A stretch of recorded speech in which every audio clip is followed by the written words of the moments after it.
Welcome to my channel సుజీతో సరదాగా. ఈరోజు మరో వీడియోతో మీ ముందుకు వచ్చేసింది మీ సుజీ. ఈరోజు మీకోసం నేను చేసి చూపించబోతున్న వంట క్యాబేజీ టమాటా కర్రీ చేసి చూపించబోతున్నానండి.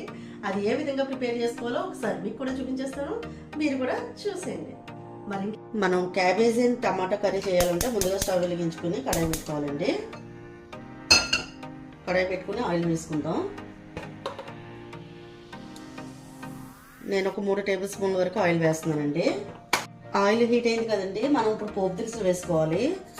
పచ్చెనగపప్పు, అలానే మినపప్పు, ఆవాలండి,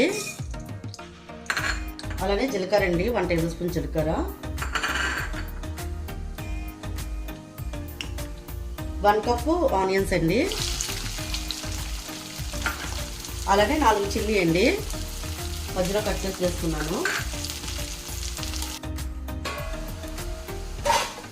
ఇప్పుడు కరివేపాకు వేస్తున్నానండి, ఒక 2 రెమ్మల కరివేపాకు వేస్తాను. అలానే అల్లం వెల్లుల్లి పేస్ట్ కూడా వేస్తున్నానండి, ఇది కూడా ఒక 1 టేబుల్ స్పూన్ వరకు వేస్తున్నాను. అల్లం వెల్లుల్లి పేస్ట్ కూడా పచ్చివాసన పోయేంత వరకు ఫ్రై చేసుకోవాలండి ఆనియన్స్తో పాటు. మూత తీసి చూసుకుందాం అండి. ఆనియన్స్ అయితే ఫ్రై అయిపోయినాయి కదా, ఇప్పుడు మనం క్యాబేజీ వేసేసుకోవాలండి. క్యాబేజీ నేను 1/2 కిలో తీసుకున్నానండి. 1/2 కిలో చిన్న చిన్న ముక్కలుగా కట్ చేసుకుని పెట్టుకున్నాను. ఇవి వేసుకుంటానండి.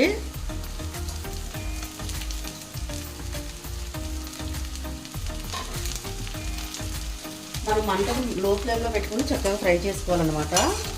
క్యాబేజీ వేసుకుని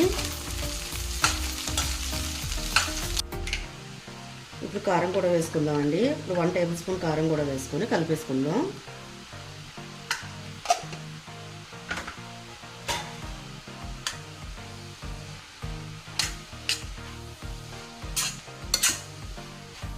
ఈ కర్రీ ఎంతవరకు వచ్చిందో ఒకసారి చూసుకుందామండి. చూసారు కదా, మనకు మంచిగా ఫ్రై అవుతుందండి.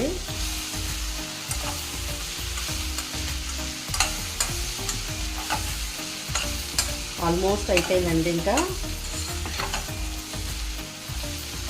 వాటర్ వేసుకుంటే కొంచెం ముద్దలాగా ఉంటుందండి కర్రీ.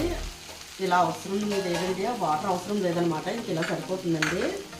మనం కసూరి మెత్తి కొంచెం వేస్తున్నానండి, 1 టేబుల్ స్పూన్ వేస్తున్నాను. అలానే కొత్తిమీర కూడా వేస్తున్నానండి, ఇది ఒక 2 రెబ్బలు వేస్తున్నాను.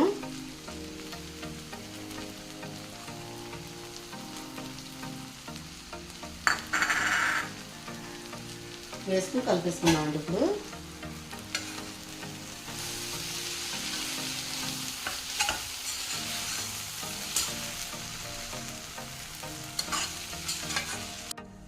మనకి కర్రీ అయితే ప్రిపేర్ అయిపోయిందండి. మనం ఒక సర్వింగ్ బౌల్లోకి అయితే తీసేసుకుందాం. చూసారు కదా ఎంత చక్కగా మనకి కర్రీ అనేది ప్రిపేర్ అయిపోయిందో. వాటర్ వేసుకుంటే మరి కొంచెం గుజ్జులాగా ఉంటుందండి, మనకు అవసరం లేదు. ఈ విధంగా కూడా తినొచ్చు. మనం ఇప్పుడు సర్వింగ్ బౌల్లో తీసుకుందామండి కర్రీని.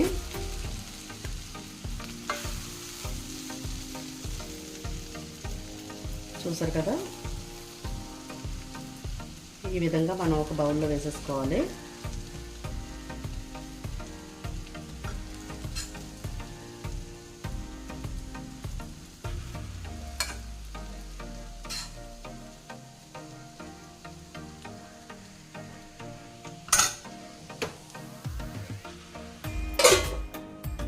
చూసారు కదండి, క్యాబేజీ అండ్ టమాటా కర్రీ అయితే నేను ఏ విధంగా ప్రిపేర్ చేశానో. ఇది లంచ్ బాక్స్లోకి అయితే పిల్లలకి చక్కగా ఎర్లీ మార్నింగ్ మనం ప్రిపేర్ చేసుకోవచ్చండి. చాలా చాలా టేస్టీగా ఉంటుంది.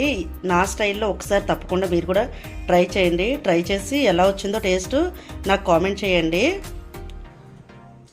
చూసారు కదండి, నేనైతే క్యాబేజీ టమాటా కర్రీని అయితే ఏ విధంగా ప్రిపేర్ చేసుకున్నానో మీకు చూపించాను కదండి. అదే విధంగా మీరు కూడా ఇంట్లో ఒక్కసారి తప్పకుండా ట్రై చేయండి. తప్పకుండా ట్రై చేసి టేస్ట్ ఎలా వచ్చిందో నాకు కామెంట్ చేయండి. అలాగే నా ఛానల్ కనుక మీకు నచ్చినట్లయితే లైక్ చేయండి, షేర్ చేయండి, సబ్స్క్రైబ్ చేయడం మర్చిపోకండి. మరో వీడియోతో మీ ముందు ఉంటుంది మీ సుజీ. బాయ్.